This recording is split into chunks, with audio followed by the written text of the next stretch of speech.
नमस्ते। कुरंगणी मुत्तुमालयम्मन का साथ सदैव रहे। सर्वशक्तिशाली कुरंगणी मुत्तुमालयम्मन के आशीष के साथ देवी का इतिहास, स्थल पुराण, माँ की आनी महीना यानी ज्येष्ठ महीने का उत्सव और दीप पूजन के दृश्यों को इस वृत्त चित्र के रूप में पेश करने की ये कोशिश माँ के चरणों में समर्पित है। इस विशाल जग में मानवों के प्रकट होने से लेकर आज तक मात्र हिंदू धर्म ही सदैव रहा है। मनुष्य ने अपने समय और संस्कृति पर आधारित अपनी प्रार्थना और रीत रिवाजों का आयोजन और पालन किया है।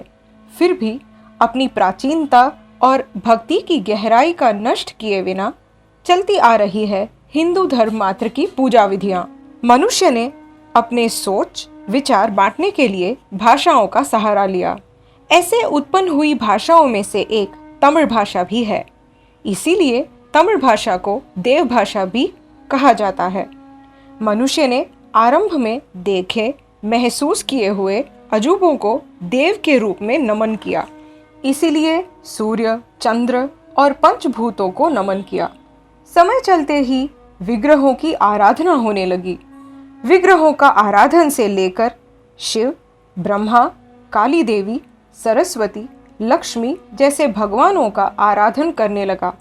लेकिन वे सब ही सामान्य देवी देवताएं थे। उसके बाद अपनी बस्ती भाषा के अनुसार देवताओं का नाम बदलकर और प्रार्थना के रीत रिवाजों को थोड़ा बदलकर वंदन करते थे। उन्हीं देवों में से एक हमारी कुरंगणी मुत्तुमालयम्मन भी है। कुरंगणी नाम एक छोटा सा सुंदर गांव ताम्रपर्णी नदी के दक्षिण तट पर है। तिरुचेंदूर से 20 किलोमीटर, तिरुनेलवेली से 40 किलोमीटर और तूतुकुड़ी हवाई अड्डे से 22 किलोमीटर की दूरी पर है। तिरुनेलवेली से तिरुचेंदूर जाने वाले हाईवे पर स्थित नव तिरुपतियों में से एक तेनतिरुपेरे नाम स्थल से 2 किलोमीटर दूरी पर है। ये मंदिर रामायण से जुड़ा है। राम का ध्यान भटकाकर रावण ने सीता का हरण किया। सीता ने अपने हरण के समय शिव पूजा करते हुए कुछ ऋषि मुनियों को देखा और अपनी मोती माला उनकी तरफ फेंक दी ताकि राम जी को उनको खोजने में आसानी हो। जिस जगह पर सीता देवी की मोती माला गिरी थी वही आज श्री मुत्तुमालयम्मन का मंदिर है। कृत युग में सत्य मुनि ने मुक्ति प्राप्त करने हेतु शिव जी की प्रार्थना करते हुए यज्ञ किया। शिव ने पार्वती से कहा कि वो यज्ञ को देख के आए। पार्वती देवी ने यज्ञ से प्रसन्न होकर उन्हें मुक्ति का वरदान दिया। तब देवी के ललाट पर पसीना हुआ। देवी ने पसीने की बूंदें यज्ञ में डाली तो पसीने से 21 कन्याएं यज्ञ में प्रकट हुई। वे सब ही 38 अंग लक्षणों सहित अति सुंदर थी। वे अगस्त्य मुनि के वासस्थल और पोदिगई पहाड़ों की सुंदरता को देखने चली। उसके बाद दक्षिण के पुण्य स्थलों में स्नान किया। वैसे ही इस जगह पर ताम्रपर्णी नदी में भी स्नान करना चाहा। खुद के आभरणों को निकालकर स्नान करने चली। वापस आने पर उन्होंने देखा कि उनकी सभी आभरणों ने एक शिवलिंग का रूप ले लिया था और खूब ही प्रकाशित था। कन्याओं ने उसको नमन किया और अपनी पुण्य स्थलों की यात्रा जारी रखी। इस घटना से परिचित ऋषियों यहाँ आ बसे और अपना धर्म का पालन करते थे। त्रेता युग में सीता ने अपने हरण के वक्त इसी लिंग को देखा और अपनी माला को उसके तरफ फेंका। उस माला के स्पर्श के साथ लिंग भी कोटि सूर्यों के प्रकाश जैसा प्रकाशित दिखा। इससे राम को पता चला कि सीता दक्षिण दिशा के तरफ गई है और हनुमान को दक्षिण दिशा में ही सीता को ढूंढने भेजा। हनुमान ने पूरी लंका छान मारी और सीता को अशोक वन में देखा। राम जी के स्मरण में सीता जी का हाल देखकर हनुमान भी दुखी हुए, लेकिन सीता के लिए त्रिजटा का साथ देखकर प्रसन्न हुए।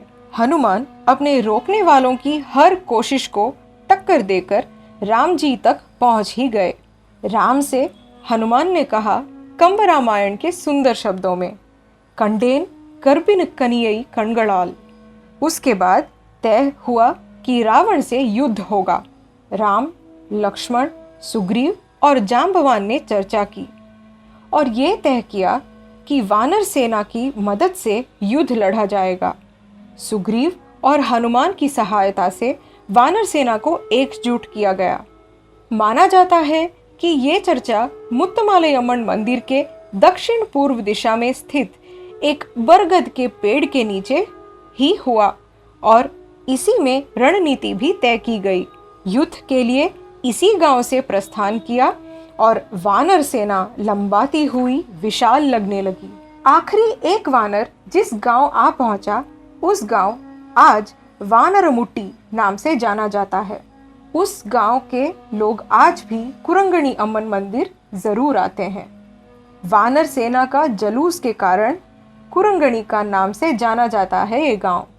कुरंग यानी वानर, अणी माने जलूस, वानरों का जलूस यानी कुरंगणी।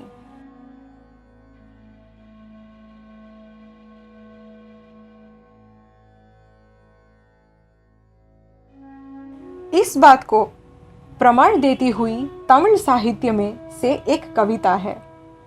दशरथन दवपुत्तिरन रामन ஒரு காலத்தில் தசமுகன் சம்ஹாரனாய் சந்ததம் வானர சேனை படை சூழவே தகுதியாய் அணிவகுத்து புஜபலம் மிகுந்த இடம் आदलाल अन्नगर पुगड़ कुरंगणियानदे। ऐसी विशेष स्थल में ही मुत्तुमालयम्मन अपनी आशीष दे रही है। युगों के बीतते यह स्थल ताड़ का वृक्षों से भरा वन हो गया। ताड़ को तमिल में पनैमरम कहते हैं। इस जगह में काम करते हुए लोगों में पनैयडियान नाम एक मजदूर सुबह सुबह ही ताड़ के पेड़ पर चढ़ने आ पहुंचा। नीचे देखने पर सोने के सुहागा जितना प्रकाश देखा। उसे लगा कि यह सोना का खजाना होगा और उसे लेने चला, लेकिन उसके पास जाते ही उस प्रकाश से वो कुछ नहीं देख पा रहा था। आंखें अंज गई, जिसे वो आगे बढ़ नहीं पा रहा था। उसने अपने निकट पाए मटके से उसे ढक दिया। इतने में सुबह होने लगी और लोगों का आना जाना शुरू हुआ। पनैयडियान ने सोचा उस खजाने को रात में आकर ले लेगा। उस रात उसने खूब कोशिश भी की, लेकिन मटका हिलने से रहा। शस्त्रों से भी कोशिश की, बेकामयाब ही रहा और खाली हाथ ही लौटा। बिना नींद के यहाँ वहाँ भटकता और करवटें लेता रहा और माँ उसके सपने में प्रकट होकर बोली कि वो कोई खजाना नहीं था, पर मैं खुद मुत्तुमालयम्मन के रूप में प्रकट हुई हूँ। तो तुम हर मंगल और शुक्रवार को काम पे जाते समय मेरी पूजा करते हुए जाना। ऐसे ही भक्तों का आना जाना बढ़ता रहा और उनकी दी हुई भेंट से ऐसा कहा जाता है कि उस गांव के 4 भाइयों ने मिलकर श्वेत पत्थर से इस मंदिर और मंडप का निर्माण किया। पनैयडियान ने गांव में इसका ऐलान किया और पूजा भी की। आज भी उसी के वंश के लोग ही पूजा करते हैं। ताड़ के वन के मजदूर जैसे धोती पहनते हैं, उसी प्रकार से आज भी धोती बांधकर दक्षिण दिशा के तरफ नमन करते हैं। तब माता का कोई नैवेद्य नहीं होता था, धूप और कर्पूर से ही आराधना होती थी। एक दिन पनैयडियान ने धूप दर्शाने के लिए लकड़ी इकट्ठी की, तब कांटा चुभ गया। इस वजह से वो अगले दिन काम पर जा नहीं सका। इस बात से वो दुखी भी हुआ। तभी माँ प्रकट हुई और बोली कि तुम दुखी मत होना। अगर मेरे भक्तों हाथ पैर के रोग से पीड़ित हो या वो हाथ पैर से निर्बल हो, तो वे लकड़े से बना हाथ और पैर को मुझे अर्पण कर दें, वे ठीक हो जाएंगे। तुम कांटे लकड़ियां इकट्ठे करने की बजाय उसे जलाकर उसका उपयोग करना। आज भी वो प्रथा चालू है। समय के चलते हफ्ते में 2 बार होने वाली पूजा रोज 2 बार होने लगी। भक्तों का आना जाना बढ़ता रहा और उनकी दी हुई भेंट से ऐसा कहा जाता है कि उस गांव के 4 भाइयों ने मिलकर श्वेत पत्थर से इस मंदिर और मंडप का निर्माण किया। लेकिन आश्चर्य इस बात का है कि एक छोटे से गांव के लोगों ने इतने बड़े मंदिर का निर्माण कैसे किया। आश्चर्य की बात यह भी है कि यहाँ से 70 किलोमीटर के दूरी तक श्वेत पत्थर के पहाड़ या डूंगर ही नहीं है। लगभग 1000 लॉरी के पत्थर लेकर पहले जमानों की मुश्किल सड़क से कैसे मुमकिन किया, ये भी आश्चर्यदायक है। फिर भी ऐसा कोई भी इतिहास या प्रमाण नहीं है कि ये निर्माण किसी राजा ने किया था। ये मंदिर नदी के तट पर होने से उसकी दीवार ही नदी का तटबंध है। पापनासम और मणिमुत्तार बांधों के निर्माण से पहले काफी बार बाढ़ ने इस तटबंध का नुकसान किया है। इस वजह से मंदिर का उत्तरीय दीवार बाढ़ से बचाने हेतु मजबूत किया गया है। नवाबों के शासन के समय काफी मंदिरों का नुकसान किया गया। निकट वाली मंदिरें इसकी साक्षी हैं। एक समय नवाब का अधिकारी इस मंदिर को तोड़ने हेतु अपने सैनिकों के साथ आ पहुंचे और गांव के सारे लोगों ने एकजुट होकर उनसे प्रार्थना की कि वे इस मंदिर को नष्ट न करें। ये मंदिर हमारी जान है, प्राण त्याग देंगे पर इस मंदिर को नुकसान नहीं होने देंगे। हमारी ये माँ जीवित है, इसने की हुई अद्भुत लीला आप जानते नहीं हो। ये बात सुनकर उस अधिकारी ने परिहास किया कि यदि ये आपकी माँ जीवित है तो मेरे पुकार का जवाब दें। अगर जवाब दिया तो मैं चला जाऊंगा। पुजारी और गांव के लोग भी सहमत हुए। उस घुड़सवार अधिकारी ने वहीं से माता का नाम बोलकर 3 बार पुकारा। तभी गर्भगृह से क्या है कहकर जवाब आया और वो अधिकारी और उसका घोड़ा दोनों ही मूर्छित हुए। उनके साथ उपस्थित सैनिकों अचरज पामे माता के सामने भक्ति सहित माथा टेकने लगे। पुजारी और गांव के लोग चौंक गए।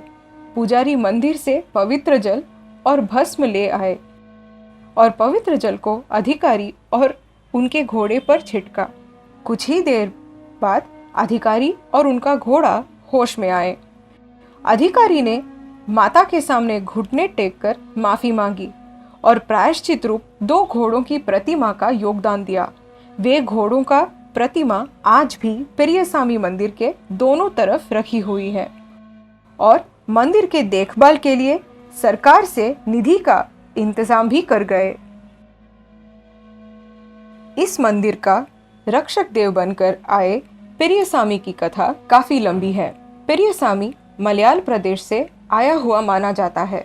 वहाँ के लोग के बिना श्रद्धा की भक्ति और अपवित्र पूजा की रीतियों से निराश होकर नदी की गति के साथ बहते हुए वो यहाँ आ पहुँचे। उनकी प्रतिमा मंदिर के उत्तर द्वार पर मिली। लोगों ने तो उसे नजरअंदाज कर दिया। पुजारी के सपने में पेरियासामी प्रकट होकर बोले कि वे मलयाल प्रदेश से यहाँ आए हैं और वे सबकी रक्षा करेंगे।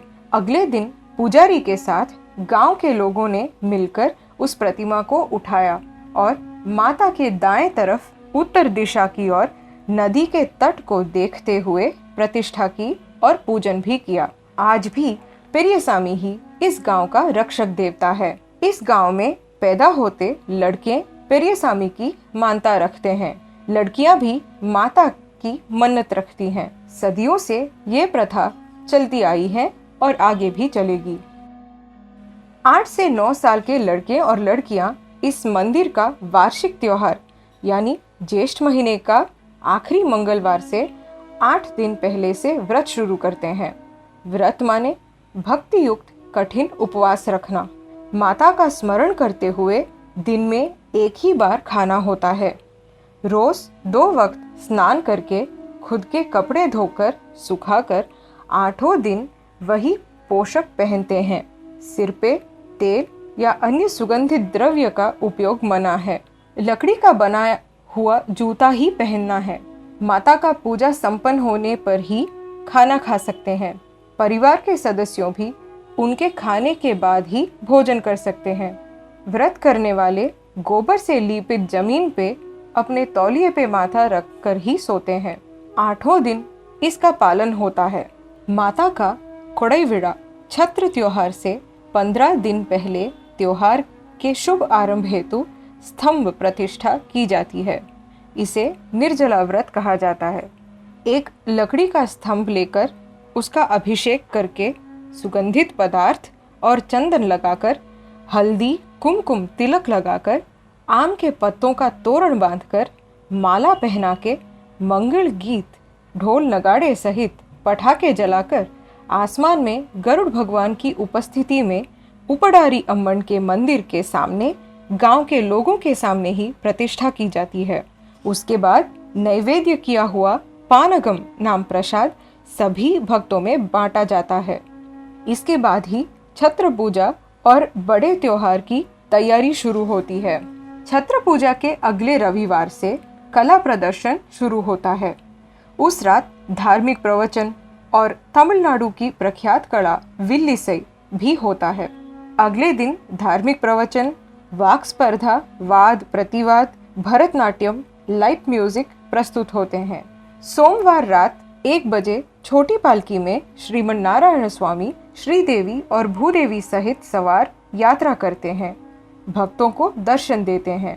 मंगलवार को ताम्रपर्णी नदी से सुबह 3 बजे पवित्र जल लाया जाता है और माता का अभिषेक होता है। उसके बाद रेशम के नए वस्त्र पहनाकर, सोने का वेश आभूषण पहनाकर, फूलों से अलंकृत माता की पूजा होती है। इस समय भक्तों चावल के आटे से बना हुआ दीप प्रगटाकर उसे नैवेद्य रूप में अर्पित करते हैं। दोपहर की पूजा 1 बजे से 2 बजे तक होती है।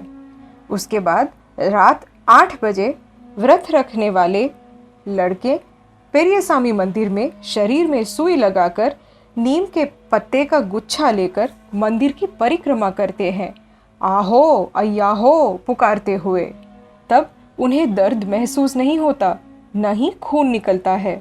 वे तो खुद को ही भूलकर परिक्रमा को पूर्ण करते हैं। उसके बाद रात 10 बजे चावल आटे से बना हुआ दीप की पेटी ले आने हेतु मंगल गीत सहित आग का मशाल लेकर गांव के पूर्व सीमा तक आते हैं। दीप की पेटी धरित लड़कियां इनके साथ जुड़ जाती हैं। ये पेटी ताड़ के पत्तों से बुनी हुई होती है और रंग भी लगाया जाता है। नारियल के तंतु में फूल बुनकर पेटी की ऊपरी भाग में बिठाया जाता है और ऊपर एक साथ बांधा जाता है। ये फूलों की पेटी पर फूलों से बनी हुई कुटिया की तरह दिखती है। उसके अंदर गुड़ और चावल के आटे से बना दीप में आधा नारियल को दीप बनाकर घी और बाती डालकर दीप को प्रकट करते हैं। उस पेटी को माता जैसी वेश धरित लड़कियां के हाथ में देते हैं। वे सब पेटियां उसी सरगस के साथ जुड़ जाती हैं। छोटी कन्याओं पे माताजी प्रसन्न होकर सवार होते हैं। वे भक्ति में डूबी निर्मल प्रसन्नता से नाचने लगती हैं। उन्हें संभालने के लिए तो काफी लोगों की सहायता की जरूरत होती है। पूर्व से पश्चिम की ओर मंदिर की तरफ लोग बढ़ते हैं। परिवार की अन्य लड़कियां भी इसमें शामिल हो जाती हैं। भीड़ में रक्षा हेतु गांव के युवकों ही हाथ जोड़कर पहरेदारी करते हैं। पुलिस का भी साथ होता है। माता की परिक्रमा के बाद उन दीप पेटियों को माता के द्वार पे ही समर्पित करते हैं। तब पुजारी उन्हें भस्म लगाते हैं और तभी वे सब अपना सुध बुध पाती हैं। इसके बाद ही रात की पूजा की तैयारी शुरू की जाती है। रात 2 बजे पूजा पूर्ण होती है। फिर एक बार बड़े पालकी में श्रीमन नारायण, श्रीदेवी, भूदेवी सहित यात्रा पर निकलते हैं। पालकी मंदिर से 2 बजे निकलकर मंदिर के बाहर वाले विस्तार में परिक्रमा कर फिर से मंडप पहुंच जाती है। दूसरे गांव से आए हुए लोग वहीं नारियल फोड़कर पूजा करते हैं। रास्ता साफ करने हेतु गांव के युवकों अपना योगदान देते हैं। यहाँ से पालकी गांव की सैर करती हुई नदी तट पर बनाया गया मंडप में रुकती है। तब आँखों को आकर्षित करते हुए आसमान को हिला देने वाले आवाज़ के साथ पटाखे नदी के ऊपर जलते हैं। पालकी गांव की मुख्य गलियों से गुजरती हुई सुबह 8 बजे तक वापस आती है। इसके बीच सकुटुंब भक्तों पोंगल बकरे का बलिदान नैवेद्य करते हुए पूजन करते हैं और बुधवार की सुबह की शुरुआत करते हैं। मेरा नाम तंगराज नाडार है। मेरी उम्र 70 साल की है। मेरे 3 बेटे हैं। तीनों की शादी हो चुकी है और बच्चे भी हैं। माता की कृपा से बिना कोई रोग जीवन चल रहा है। पैसे आ जाएंगे तो कल चले जाएंगे। हमें पैसों पर नहीं, माता में भरोसा रखना चाहिए। माता की कृपा से कुटुंब की वृद्धि होती है, यही हमारी आस्था है। वैसे मेरे 5 भाई हैं और 4 बहनें। मेरे माता पिता के 10 बच्चे हैं। भगवान ने हम सबको अच्छा रखा है। करीब 150 कुटुंबीजन इस उत्सव को श्रद्धा के साथ मनाते हैं।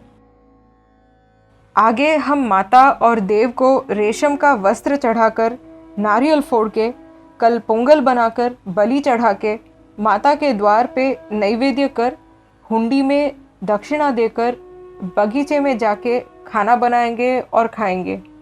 बाद में कल शाम को घर वापस लौट जाएंगे। 8वें दिन भी आएंगे।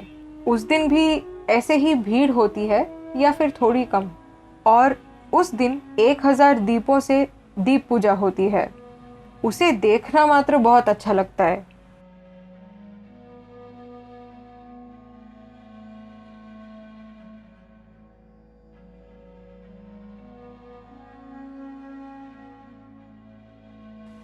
इस उत्सव का मेला जमता है। त्योहार के समय यहाँ वहाँ दुकानें खुलती है। एक तरफ महिलाओं को पसंद आने वाली चूड़ियों की दुकान, बच्चों का मनपसंद खिलौने की दुकान, भक्तों के लिए नाश्ते का दुकान, मिष्ठानों की दुकान, घर के बर्तनों की दुकान, मिट्टी के बर्तनों की दुकान भी होती है मंदिर के आसपास। भक्तों के मनोरंजन के लिए चकडोर, roller coaster, circus, magic show जैसी चीजें देखने वालों की रोंगटे खड़े कर देते हैं। मंडप और मंदिर के बीच 60 फुट का रंग रंगीन मंडप भक्तों को रम्य दृश्य का आनंद देता है। इस त्योहार हेतु मंदिर का प्रबंध और चेन्नई के कुरंगणी नाडार संघ और गांव के लोग एकजुट होकर नीर, पीने का पानी, बिजली और आने जाने का प्रबंध करते हैं। तमिलनाडु के वाहन व्यवहार विभाग द्वारा तिरुनेलवेली, मदुरई, तूतुकुड़ी से दिन भर खास बसें चलती हैं। कुडाईविड़ा यानी छत्र पूजा के बाद 8वें दिन की छत्र पूजा शुरू होती है। उस रोज सुबह 5 बजे से माता की पूजा अभिषेक से आरंभ होती है। उस दिन धार्मिक प्रवचन और रात को कला और गीतों की महफिल सजती है। 12 बजे छत्र पूजा के वक्त बाहर निकले नारायण और श्रीदेवी भूदेवी की प्रतिमा तब तक मंदिर के बाहर ही रखी जाती है। उसके बाद छोटी पालकी में ताम्रपर्णी में तीर्थवारी होती है। तब भगवान की मूर्त की अभिषेक, आराधना, पूजा होती है। मंगल वाद्यों का गीत और पटाखे सहित पालकी नदी किनारे आती है। बाद में माता के मंदिर के सामने लगाए हुए मंडप के तले माता को देखते हुए स्वामी स्थित होते हैं। उसके बाद माता का दोपहर का पूजन शुरू होता है। पूजा के समय युवकों हाथ में धूप धर के माता की परिक्रमा करते हैं। तब ये भी पता नहीं चलता कि सामने कौन है। इस पूजन के बाद नारायण स्वामी श्रीदेवी और भूदेवी के साथ मंदिर के अंदर प्रवेश करते हैं और उस रात को दीप पूजा भी होती है। ये बहुत ही प्रख्यात कार्यक्रम है। 1000 दीप से ज्यादा शामिल होने वाला कार्यक्रम। महिलाएं प्रेम भक्ति से सुंदर तरीके से भाग लेती हैं।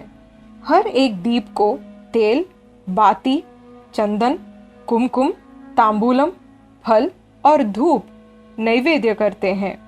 सबसे पहले बड़ा वाला दीप कुत्तविड़क जलाने के बाद ही सब अपने दीप जलाते हैं।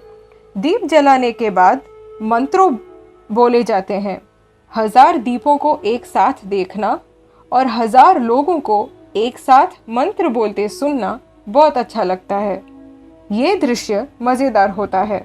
आँखों दिल दोनों भर जाते हैं। छत्र पूजा के बाद गांव के 60 भाग नाडार संघ के 9 लोग और 2 पुजारी कुल 11 लोग माता को प्रणाम करते सिर टिककर क्षमा याचना मांगते हैं। देवी की प्रसन्नता अनुभव करके इस त्योहार को पूर्ण करते हैं। छत्र पूजा के लिए आए लोग माँ का आशीष पाकर खुद के बुजुर्गों की तरह परंपरा अनुसार एक ही खास जगह पर बैठते हैं। उनका बैलगाड़ी में आना और पोंगल बलि का बकरा चढ़ाना भी आम बात है। इस त्योहार की ये भी खासियत है कि यहाँ बलि के बकरे की मंडी खुलती है। बलि के बकरों का मूल्य यहीं तय होता है। ये मूल्य अगले साल के छत्र पूजा तक निर्धारित होता है। यहाँ बलि अधिक मात्राओं में चढ़ाई जाती है और इस वजह से चमड़ी का धंधा करने वाले व्यापारी अधिक मात्राओं में इस समय यहाँ आते हैं। बलि चढ़ाते लोग चमड़ी को बेचकर और एक छोटा बकरा खरीद ले जाते हैं। अगले साल के लिए ये व्यवस्था की जाती है। कुरंगणी मुत्तुमालई अम्मन के मंदिर की मंडी ही बहुत प्रख्यात है यहाँ। और किसी मंदिर में मंडी नहीं होती, सिर्फ यहीं 2 पीढ़ियों से चलती आ रही है और कहीं नहीं। इसे कोई खास लाभ नहीं होता, लेकिन 2 पीढ़ियों से चलती आई प्रथा प्रचलित रहती है। 50 लोगों का इकट्ठा होना बहुत मुश्किल काम है, लेकिन भगवान के सामने होना मन को शांति देता है। सब इकट्ठे हो के भगवान से प्रार्थना करके और इस अवसर पर नफा या घाटा की परवाह नहीं करते। खुशियों की कमी नहीं होती। नदी में डुबकी मारते हैं, स्नान करके सिर टिककर मन की शांति के साथ वापस चलते हैं। ये हर कोई जगह नहीं मिलता। इस मंदिर में आनी महीना यानी ज्येष्ठ महीने का त्योहार के सिवाय तई यानी पुष्य महीने में भी आखिरी मंगलवार को तई तिरुमाल पूजा यानी विष्णु भगवान की पूजा होती है। इस त्योहार के समय भी कला प्रदर्शन होता है। मंगलवार को सदैव होती पूजा और अन्नदान भोजन होता है। उस दिन माता सोने के आभरणों से सजी होती है और भक्तों को आशीष देती है। उस रात 1 बजे को माता की विशेष पूजा भी की जाती है। उस बाद श्रीमन नारायण स्वामी श्रीदेवी भूदेवी सहित छोटी पालकी में नगर भ्रमण करते हुए अपने दर्शन और आशीष देते हैं। अगले दिन 11 बजे मंदिर में वेण पोंगल और सरकरे पोंगल वहीं बनाकर नैवेद्य करते हैं। 1.5 घंटे की पूजा होती है। पूजा के बाद आसमान में गरुड़ की उपस्थिति के साथ पूजा पूर्ण होती है। ये प्रथा आज तक चलती आई है।